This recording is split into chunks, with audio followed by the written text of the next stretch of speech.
Parmi les traditions spécifiquement capucines, il y a celle-ci. Chaque frère choisit son nouveau prénom à son entrée dans l'ordre. Le nom change aussi, mais c'est automatiquement celui de sa ville de naissance. Les padres Benedetto de San Marco in Lamis et Agostino de San Marco in Lamis, par exemple, qui ont eu une place importante dans la vie du Padre Pio, étaient tous les deux originaires de la ville de San Marco in Lamis, de la province de Foggia, dans les Pouilles italiennes. Le capucin n'est pas même propriétaire de son nom. C'est le symbole de la pauvreté parfaite. Notre Padre Pio s'appelle donc depuis son entrée chez les capucins Pio de Pietrelcina. Pietrelcina parce qu'il est né dans cette petite ville. Et son prénom de Pio. Pi en français. Pourquoi le Padre Pio l'a-t-il choisi? Qui sait quel est le personnage qu'il vénérait tellement qu'il lui a emprunté son prénom quand il est... Cher ami fidèle du Padre Pio, bonjour, mon nom est Jean Goyard et vous assistez au programme sur les pas du Padre Pio. Nous sommes au tout début de l'année. Voulez-vous mettre votre foyer sous la protection du Padre Pio au long de toute cette année 2023? Alors, je vous offre un moyen facile. Ce calendrier peut se trouver dans votre boîte aux lettres dans quelques jours. Et c'est extrêmement simple, c'est gratuit. L'envoi est franco de port et il vous suffit de le commander par téléphone en appelant le 08 05 36 08 47. Appel gratuit depuis la France métropolitaine et coût d'un appel local depuis les dom-toms. Si vous habitez le Canada, composez le 1 844 398 88 67.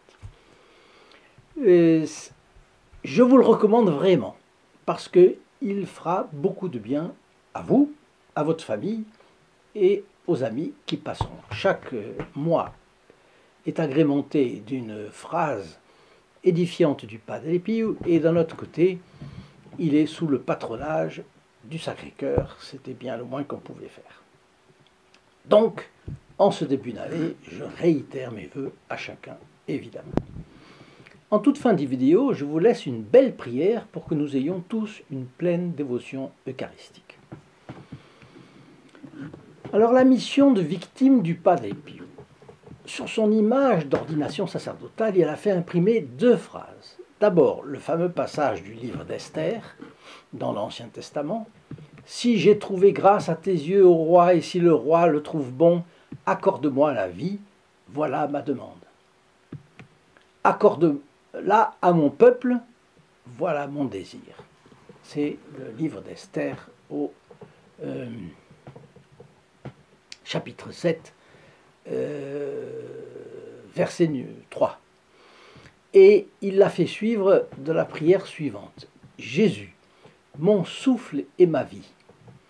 Aujourd'hui, en tremblant, je vous élève dans un mystère d'amour, c'est la référence au geste du prêtre au moment de la consécration, qu'avec vous, je sois pour le monde le chemin, la vérité et la vie, et pour vous, prêtre saint, la victime parfaite, ainsi soit-il. » Pourquoi le Padre Pio a-t-il accompli à l'âge de 23 ans un acte aussi radical et dramatique? En réalité, 23 ans, ce sont ses vœux, mais il est rentré comme postulant à l'âge de 16 ans. Alors ce n'était pas un simple élan du cœur, évidemment, parce que par les grâces reçues, en particulier les visions, les apparitions de Jésus, de Marie, de son ange gardien aussi, il savait que sa vie serait une vie de sacrifice et d'holocauste. Il a vu en face cet holocauste et il l'a accepté. Et au moment de vêtir l'habit capucin, eh bien, il prend le nom de deux papes saints qu'il vénérait, vraiment avec une énorme dévotion. L'un parce qu'il est martyr, c'est Saint Pie Ier, le 10e pape. On ne sait pas quand il est né, ni la date exacte de sa mort, mais on sait qu'il est pape de l'année 142 à l'année 155. Et il a été persécuté par Marc Aurèle, l'empereur romain. Alors pourquoi le petit Francisco Forgione priait-il ce pape, déjà souvent à Pietrelcina? Je ne le sais pas, je n'ai pas réussi à le trouver. Peut-être était-il représenté sur un vitrail de son église, et à partir de là, il a été enthousiasmé. Bien. Et son deuxième patron, eh bien, c'est un autre Pie, c'est un autre pape Pie, c'est le pape Saint Pie V, qui a réuni, ou plutôt qui a réussi à unir la chrétienté contre la conquête ottomane, vous vous en rappelez, en 1571, la bataille de Lépante, et qui est aussi parvenu à modeler la vie de l'Église sur les réformes décidées par le Concile de Trente. Et ces réformes ont engagé définitivement l'Église dans le redressement moral et l'expansion missionnaire.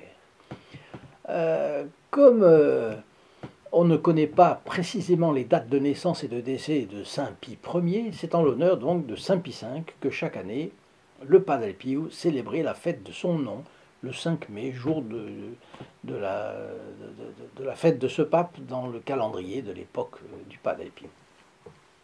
Alors voilà, le Padre Pio avec deux patrons, Pie, et vous comprenez son prénom maintenant. Mais il y en a un autre. Saint Pie X était familier des Capucins. Joseph Sarto, le futur Saint Pie X, était devenu tertiaire capucin en 1870, alors qu'il n'était que prêtre du diocèse de Trévise. Être tertiaire d'un ordre religieux vous fait appartenir de facto à cet ordre.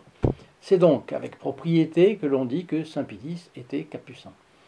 Curieusement, les médias sont très taiseux sur l'œuvre de ce pape, aussi bien que sur les traits de sa mentalité. Alors concentrons-nous, si vous le voulez bien, sur ses rapports avec le Padre Pio, parce que c'est ça qui nous intéresse. Né en 1835 au nord de l'Italie, dans une famille simple et religieuse, c'est moyennant de gros sacrifices qu'il a pu entrer au séminaire. Il est toujours resté très simple et n'a cessé de se qualifier de pauvre prêtre de village, même lorsqu'il était évêque. Dès son élection, il était évêque, pas n'importe lequel, patriarche de Venise. Bon. Dès son élection, en 1903, tout le monde a remarqué sa modestie. Autrement dit, ça ne lui est pas montré à la tête. C'est pas quelqu'un qui remercie de la charge qu'il a reçue, la haute charge de pape qu'il a reçue. Pas du tout.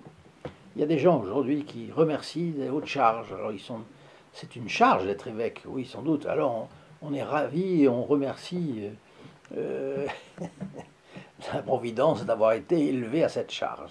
Bon, Saint Pie X, c'était la modestie totale. Alors on a remarqué sa modestie, sa loyauté et son énergie. Concrètement, il vivait son idée maîtresse qui était rétablir toute chose dans le Christ. Il tirait de Saint Paul aux Éphésiens, la première lettre de Saint Paul aux Éphésiens, et la lettre de Saint Paul aux Éphésiens, chapitre 1 et verset 10. Il a en effet consacré son pontificat, qui a duré de 1903 à 1914, à s'opposer aux grands maux du temps, le laïcisme et le modernisme. Qu'était-ce que le modernisme ? Eh bien, c'était un mouvement intérieur au clergé catholique qui prônait depuis la fin du XIXe siècle une nouvelle interprétation des doctrines traditionnelles de l'Église et d'une partie des textes sacrés de la Bible. Cela touchait surtout trois pays, c'était l'Italie, la France et le Royaume-Uni.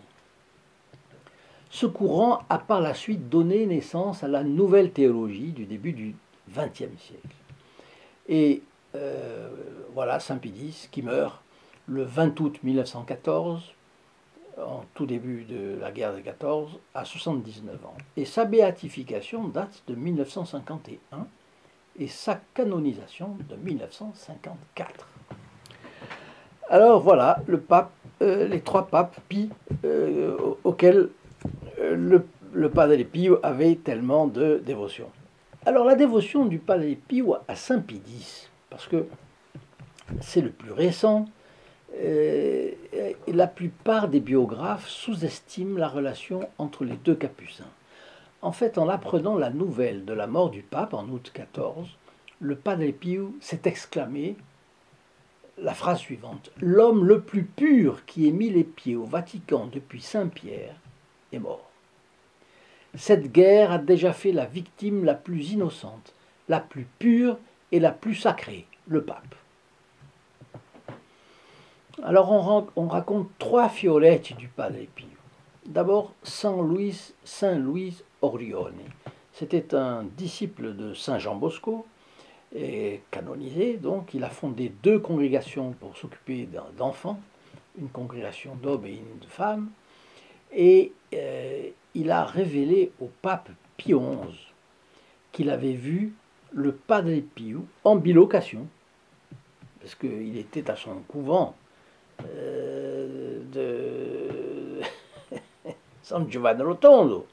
Mais Don Orione le voit devant la tombe de Saint Pie X, alors que celui-ci n'était pas encore canonisé. Bien.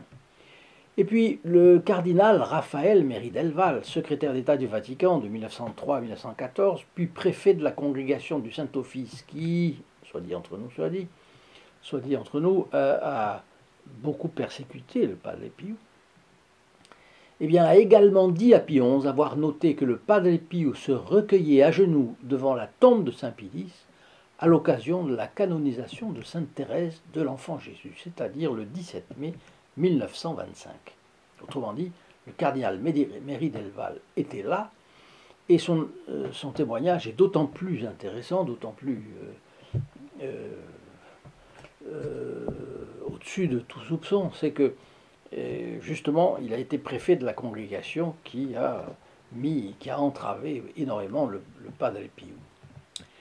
Alors, cette attitude a aussi été attestée par le père Karl Wagner, par Friedrich Habrecht et l'épouse de ce dernier, tous les 3 ayant été fils spirituels de notre bon Capucin. Alors jusqu'à la fin de sa vie, le Padre Pio avait coutume de dire que Saint Pie X avait été le pape le plus parfait depuis Saint Pierre, et il a déclaré qu'il était la figure authentique de notre Seigneur.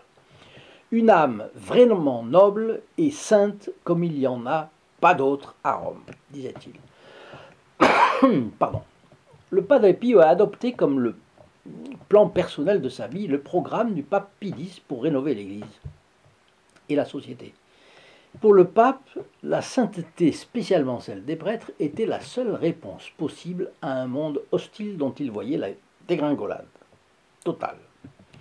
Alors ce pape a fait une profonde impression sur le jeune frère parce que, sachant qu'il est impossible de rétablir les choses dans le Christ, selon la devise de Saint Pie X, sans le sacrifice personnel, il exigeait de lui-même ce qu'il demandait aux autres. Et voilà une phrase du pape en question. La vocation de victime est ardue, puisque le lieu de la victime est le calvaire avec Jésus et non dans la douceur de l'amour. Il a donc invité les religieux à s'offrir comme victimes pour le salut des hommes. Ce pape exhortait les prêtres et les laïcs à être entièrement fidèles aux principes immuables de la religion catholique, parce que sans la vraie foi, atteindre la sainteté est impossible. Et dans son exhortation apostolique Erent Animo, le pape montrait qu'à défaut de l'intégrité de la foi et des mœurs, tout se détricote et tout se corrompt. Saint Pie X affirmait que le prêtre était dans le monde un homme crucifié, qui, tendant en permanence vers les choses célestes, devait guider le peuple chrétien vers celles-ci, le sanctifiant par les sacrements, l'enseignant par la doctrine.